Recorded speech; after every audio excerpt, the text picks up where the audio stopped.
In the hospitality world, things move fast, and managing risk isn't just a nice-to-have skill, it's absolutely essential. Today, we're going to tackle one of the industry's biggest, most costly challenges, fraud. Think of this as your guide to understanding it, spotting it, and most importantly, preventing it. Hello, and welcome. As a hotel AI expert, I've seen firsthand how modern operations work, and I'm very pleased to welcome all of you, the students of Europe Hotel School, to your online learning journey. This program is all about equipping you, the next wave of hospitality leaders, with the real-world knowledge you need to handle our toughest operational challenges. So, let's get started. All right, here's our game plan for today. It's broken down into 5 key parts. First, we're going to get a really clear definition of what fraud actually is.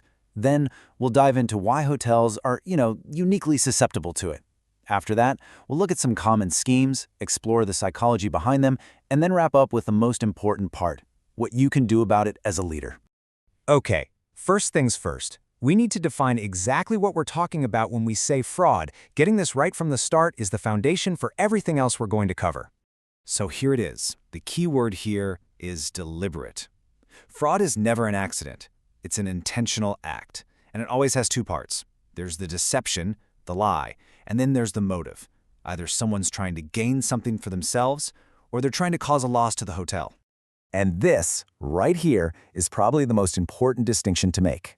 Look, if a cashier accidentally gives a guest the wrong change, that's a mistake. It happens. But if that same employee intentionally messes with the system so they can pocket that extra cash, well, that's fraud.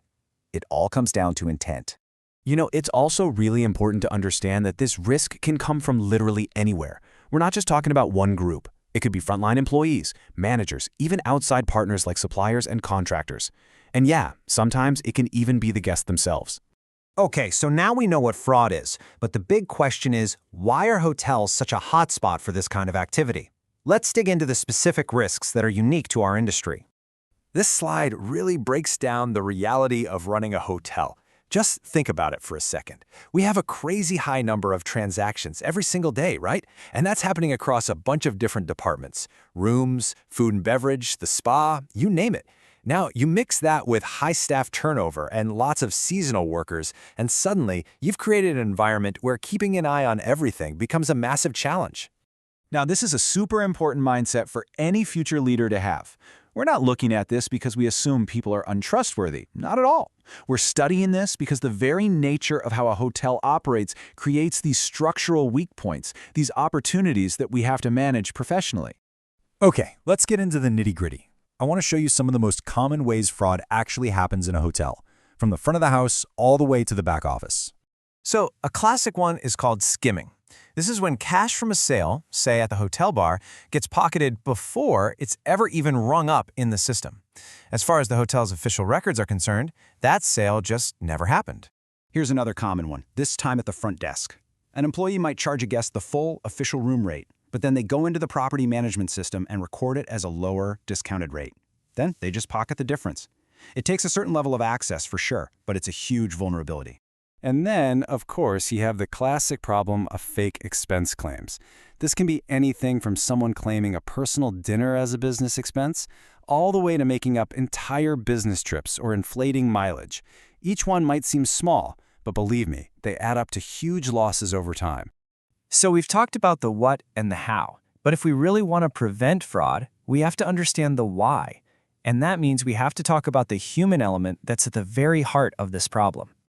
So what is it that pushes a person, often a good employee, someone you trust, to cross that line and commit fraud? It's almost never as simple as someone just being a bad person. The reality is usually way more complicated than that.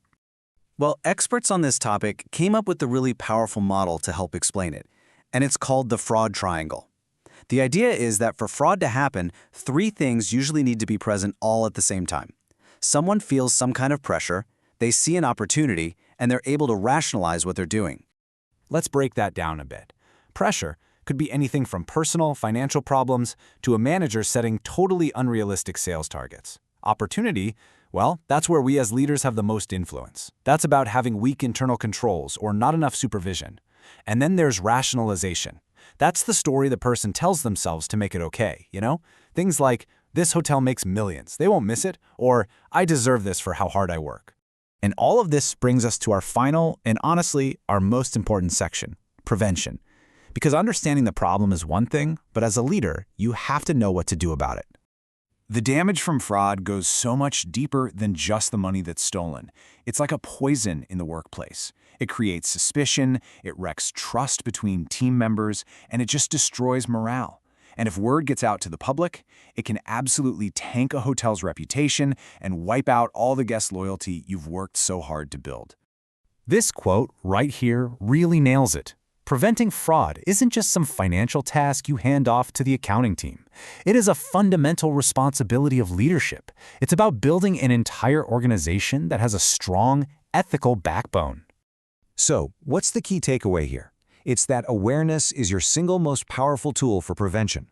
When your whole team, from top to bottom, understands what fraud is, why it happens, and the real damage it causes, you empower them. You start to build a culture where people feel safe to speak up and proud to do the right thing. And that really leaves us with one final thought to carry with you. This isn't just something to learn for a test. As you step into your careers, this becomes your responsibility.